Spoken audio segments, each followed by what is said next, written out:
ये शुरू हुआ था 26/11 हमलों के बाद। 26/11 हमले आप अगर देखो तो एक बहुत ही बड़ा इवेंट था इंडियन हिस्ट्री में। इस आतंकवादी हमले के बाद इंडिया की इंटेलिजेंस एजेंसीज ने, हमारी सरकार ने जेन्युइनली सोचा कि ये हो कैसे गया।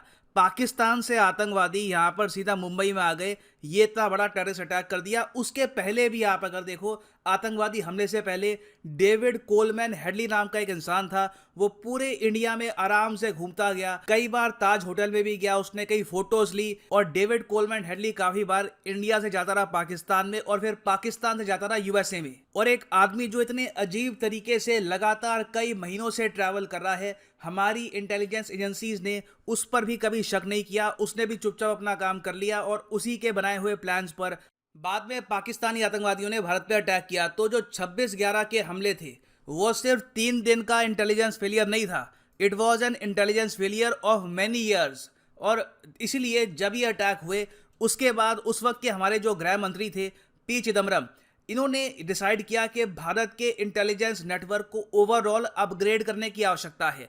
इसलिए आपको पता होगा कि 26/11 हमलों के बाद ही हमने बनाई थी दो बहुत ही इंपॉर्टेंट एजेंसीज। एक तो एनआईए, मतलब कि नेशनल इन्वेस्टिगेशन एजेंसी। जी हाँ, एनआईए बहुत पुरानी नहीं है, 2008 के बाद ही बनी थी, दिसंबर 2008 में बनी थी। उसके अलावा हमने बनाया national counter terrorism centre, NCTC. मगर अभी भी एक सिस्टम की कमी थी। एक ऐसा सिस्टम आप इमेजिन करिए जो पूरे इंडिया में डेटा इकट्ठा करेगा किसी भी संदिग्ध आदमी का। मान लो कल को, एक हाइपोथेटिकली स्पीकिंग, एक आदमी है जो अचानक से यूएसए से आता है पाकिस्तान में रुकता है करीब 1 महीने के लिए, पाकिस्तान से फिर आता है वो भारत में, और भारत में वो ट्रैवल करता है, वेरियस स्टेट्स में जाता है, अपना credit card debit card use करता है, कुछ लोगों को पेमेंट्स करता है। जो उसकी सारी मूवमेंट हो रही है ये इमेजिन करिए एक ही जगह पर चुपचाप रिकॉर्ड होती रहे और इंटेलिजेंस एजेंसीज आराम से मॉनिटर कर पाए कि यह आदमी भारत में कर क्या रहा है। लॉन्च किया नेट ग्रिड का, जिसके अंडर रॉ, आईबी, वेरियस जो हमारी सिक्योरिटी एजेंसीज हैं, इनको आराम से प्रॉपर डेटा मिल सकता है बिना किसी वारंट या फिर परमिशन के बिना। इससे ओवरऑल जो पोटेंशियल आतंकवादी है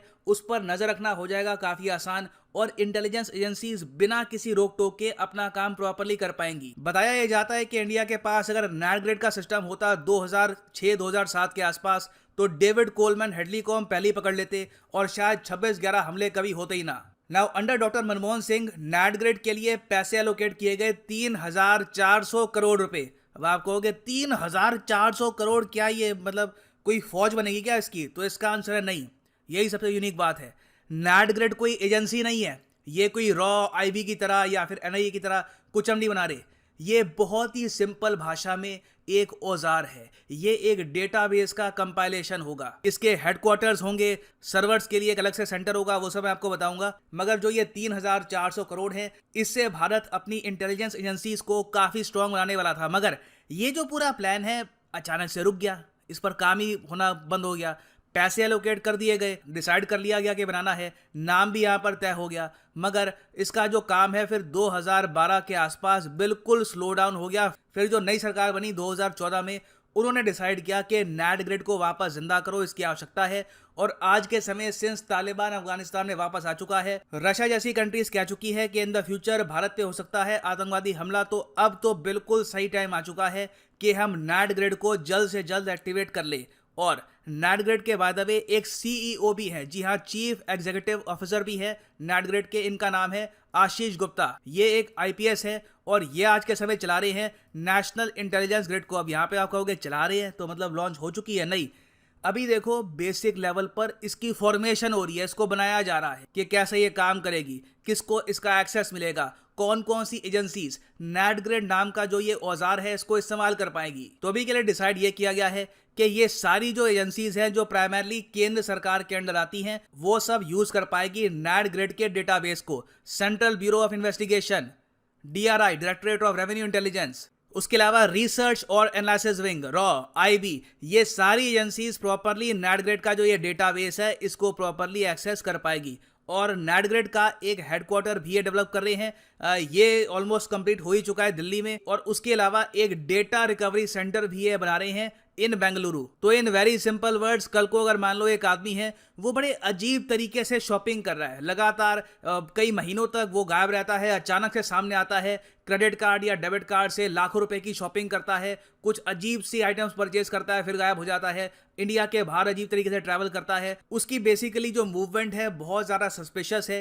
तो उसका जो भी डेटा है, जो भी उसके पास क्रेडिट कार्ड है, कहाँ से आया, उसके पास डॉक्यूमेंट्स कौन से हैं, उसका क्या पास ट्रैक रिकॉर्ड है, ये इमीडिएट बेसिस पर बता देगा नेटग्रिड, रॉ, आईबी या फिर वेरियस एजेंसीज को। ना यहाँ पे आप पूछोगे हमारी जो स्टेट गवर्नमेंट्स हैं उनके पास भी खुद की काफ़ी जगह आतंकवाद से लड़ने के लिए एजेंसीज बना रखी हैं, वो सब यूज़ करेगी नेटग्रिड को। तो इसका आंसर है नहीं।